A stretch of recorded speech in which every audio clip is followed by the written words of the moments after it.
Omu cerca casa e una famiglia che l'adotti. La piccola di 6 anni della Costa d'Avorio è di nuovo senza la mamma, Zanabu, 31enne. La loro storia aveva commosso l'Italia. Nel novembre 2016 la piccola era arrivata su un barcone da sola, in braccio ad una donna che aveva raccontato di averla avuta affidata dalla madre misteriosamente sparita per tornare in Costa d'Avorio, a prendere non si sa bene che cosa, in quella casa da cui sarebbe fuggita per salvare la piccola Omu dal tribale rituale della mutilazione genitale. Era marzo dell'anno scorso quando, grazie al lavoro della Polizia di Agrigento, con in testa l'ispettore Maria Volpe e degli operatori del centro di accoglienza di Lampedusa, Omu aveva potuto riabbracciare sua madre, individuata a Tunisi e fatta venire in Italia per il ricongiungimento che avvenne davanti ai fotografi e telecamere in una saletta dell'aeroporto di Palermo.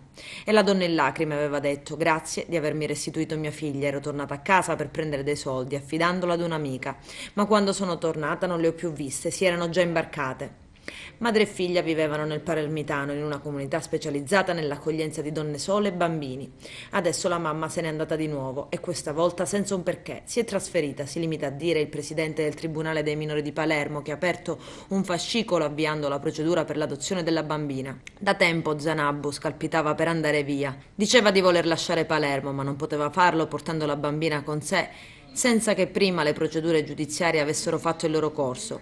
L'esame del DNA aveva confermato che Omu era effettivamente sua figlia, ma perché Zanabu potesse andar via occorreva un decreto del Tribunale dei minori di Palermo che aveva preso in carico la piccola quando era arrivata senza i genitori a Lampedusa.